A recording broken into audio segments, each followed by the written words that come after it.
శ్రీమాత్రే నమ. జై గురు దత్తాత్రేయ నమ. ఈ వీడియోలో మనం 15 జనవరి 2024, 21 జనవరి 2024 మధ్యలో జరిగే వార ఫలాలు సింహరాశి వారికి ఏ విధంగా ఉండబోతున్నాయి అన్న విషయాన్ని ఈ వీడియోలో పరిశీలించే ప్రయత్నం చేద్దాం. సింహరాశి వారికి రాశ్యాధిపతిగా ఉన్నటువంటి రవి ఈ వార ప్రారంభంలో 6వ స్థానంలో సంచరిస్తున్నాడు. ఒక విధంగా 6వ స్థానం అన్నది విజయస్థానం, శత్రువులపై జయం సాధించే స్థానం అన్నమాట. ప్రభుత్వ లావాదేవీల్లో ఇబ్బందులున్నా, కోర్టు సమస్యలున్నా, బంధువులతో విరోధాలున్నా ఇవి ఈ రాబోయే వారంలో 100% పరిష్కారం అవడం జరుగుతూ ఉంటుంది. అలాగే ప్రభుత్వ ఉద్యోగంలో చేస్తున్న వాళ్ళకి, రాజకీయ నాయకులకి, అధికారులపై ఒత్తిడి ఉంటుంది. వాళ్ళతో విభేదాలు వస్తాయి. చివరికి ఆ సమస్య ప్రశాంతంగా పరిష్కారం అవడం కూడా జరుగుతుంది. అంటే ఇంచుమించుగా రవి ఇక్కడ ఈ 15వ తారీఖు నుంచి ఒక నెల రోజుల పాటు ఆ టైంలో ఉంటాడు కాబట్టి ఇదంతా కూడా వీళ్ళకి పరిష్కారం కాని సమస్యల్ని పరిష్కరించుకోవడం జరుగుతుంది. For the same time health పరంగా, అనారోగ్యపరంగా, దీర్ఘకాలికంగా ఏదైనా మనం ఆపరేషన్లో, సర్జరీలో చేయించుకున్నాం అనుకున్న వాళ్ళు, లేదంటే వైద్యుని సంప్రదిద్దాం అనుకున్న వాళ్ళు మరి ఈ రాబోయే వారంలో కానీ, రాబోయే నెలలో కానీ వైద్యపరమైనటువంటి ఖర్చులు, దానికి సంబంధించినటువంటి సంప్రదింపులు జరిగే అవకాశం ఉంది. అలాగే మీ యొక్క ఆరోగ్య విషయంలో ఏమైనా ఇబ్బందులు ఉన్నా అవి కూడా ఈ సమయంలో పరిష్కారం అయ్యే అవకాశం ఉంది. ఇక ధనస్థానం చాలా అనుకూలంగా ఉంది. ధన లాభాధిపతిగా ఉన్నటువంటి బుధుడు చతుర్థాధిపతిగా ఉన్నటువంటి కుజుడితో కలిశాడు. అంటే ఒక విధంగా కేంద్ర కోణాధిపతి యోగం, లక్ష్మీ స్థానాధిపతి, విష్ణు స్థానాధిపతి కలిసి ఏర్పడినప్పుడు 100% ఒక యోగం ఏర్పడుతుంటుంది. అది మీ యొక్క తెలివితేటలతో, మీ సంతానం యొక్క సహకారంతో, మీ యొక్క పూర్వ పుణ్యంతో మీ యొక్క ఆర్థికపరమైన సమస్యల్లో అధిగమించే అవకాశం ఉంటుంది.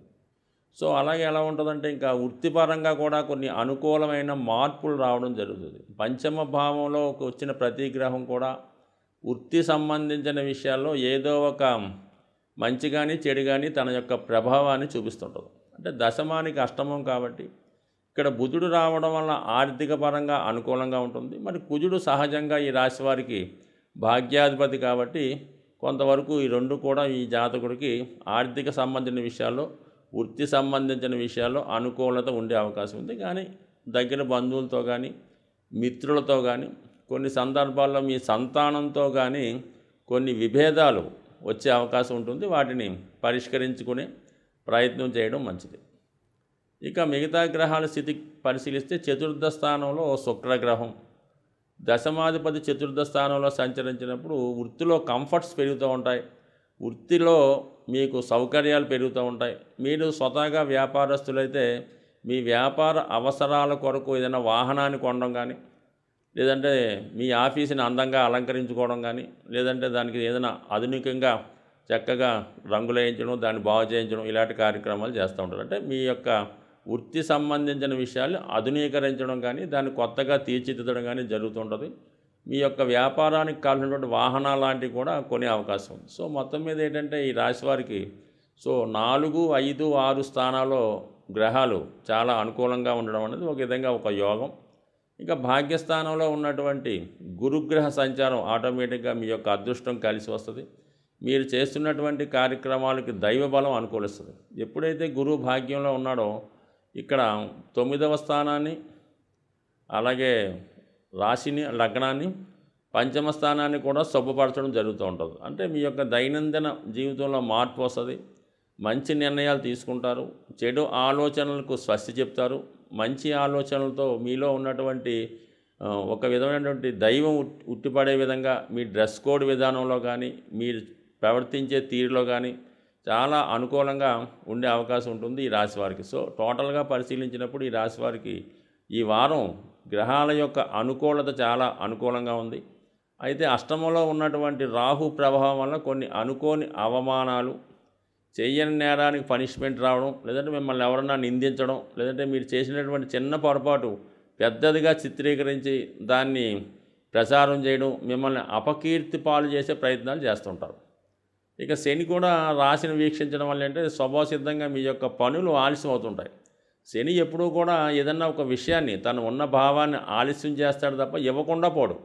ఖచ్చితంగా జరుగుద్ది కానీ ఆలస్యం అవుతుంది. అలాగే లగ్నాన్ని చూడటం వల్ల మీరు చేసి పెట్టిన ప్రయత్నం కంప్లీట్గా పూర్తవుతుంది, అయితే ఆలస్యం అవుతూ ఉంటుంది అన్నమాట. సో ఇది ఒక విధంగా పాజిటివ్గా తీసుకుంటే అది అనుకూలంగానే ఉంటుంది. దాన్ని నెగిటివ్గా తీసుకుంటే అదే నెగిటివ్ ఫలితాలు ఇచ్చే అవకాశం ఉంది. కాబట్టి 100% మరి ఈ ప్రారంభంలో ఈ రాశి వారికి గ్రహాల అనుకూలత ఈ వారం అంతా అనుకూలంగా ఉంది.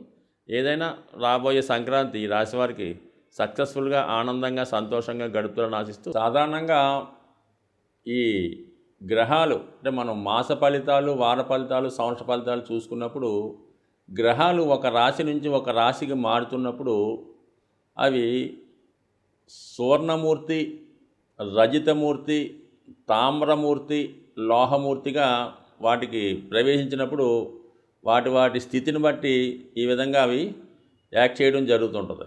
ఉదాహరణకి ఏదో గురుగ్రహం మారితే కొన్ని రాశుల వారికి సువర్ణమూర్తిగా ఉండడం జరుగుతుంది, అద్భుతమైన యోగాన్ని ఇస్తూ ఉంటాడు ఆ రాశుల వారికి. కొంతమందికి తామ్రమూర్తిగా ఉంటాడు, కొంతమందికి లోహమూర్తిగా ఉంటాడు. అంటే ఈ లోహమూర్తిగా ఉన్న వాళ్ళకి మంచి స్థానంలోకి వచ్చినా కూడా ఇబ్బంది పెడుతూ ఉంటాడు. అదే రజితమూర్తిగా ఉన్న వాళ్ళకి కొంత మిక్స్డ్గా ఉండడం జరుగుతుంటుంది. ఇలా ప్రతి గ్రహానికి కూడా ఈ మూర్తి నిర్ణయం అనేది జరుగుతూ ఉంటుంది. సో ఆ కారణం వల్ల కూడా మరి గోచారరీత్యా ఇప్పుడు ఏలినాడు శని వచ్చింది, అదే సువర్ణమూర్తి అయితే పెద్ద ఇబ్బంది పెట్టడం. ఈ విధంగా అందరికీ ఒకే విధంగా ఉండదు, రాశులను బట్టి ఈ మూర్తి నిర్ణయం జరుగుతూ ఉంటుంది. ఇది కూడా గోచారంలో పర్టికులర్గా నిర్ణయించవలసిన విషయం.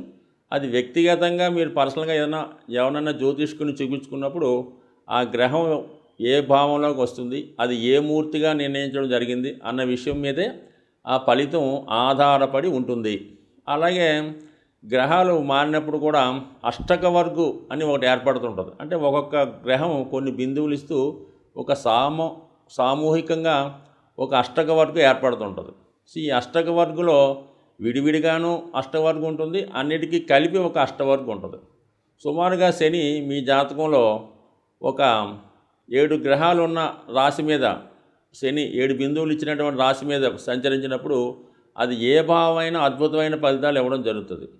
అది 11లోకి వచ్చినా కూడా శని భగవానుడు 0 బిందువుల మీద ప్రయాణిస్తుంటే ఎట్టి పరిస్థితుల్లో కూడా మీకు ఉపయోగించడం చాలా ఇబ్బంది పెడుతుంటాడు. అందువల్ల ఈ అష్టవర్గంలో బిందువులు, ఈ మూర్తి నిర్ణయం రెండూ కూడా ఈ జ్యోతిష విధానంలో చాలా ఇంపార్టెంట్ అయినవి. ముఖ్యంగా గోచార సంబంధించిన విషయాల్లో ఈ 2 విషయాలు, అంటే ఒకటి ఈ మూర్తి నిర్ణయం, 2 ఈ అష్టకవర్గ బిందువులు పూర్తిగా పరిశీలించిన తర్వాత మాత్రమే ఆ గ్రహం ఇచ్చే ఫలితాన్ని నిర్ణయిస్తే ఇంకా అనుకూలమైనటువంటి అక్యురేట్ ఫలితాలు మీరు పొందగలిగే అవకాశం ఉంటుంది. ఇది ఎక్కువగా ఈ ఉత్తరాది రాష్ట్రాల్లోనూ తమిళనాడులో కూడా ఈ సిస్టాన్ని అమలు చేస్తూ ఉంటారు. సో మరి తీరుకున్న వాళ్ళు జ్యోతిష్కులు కూడా పరిశీలించవచ్చు.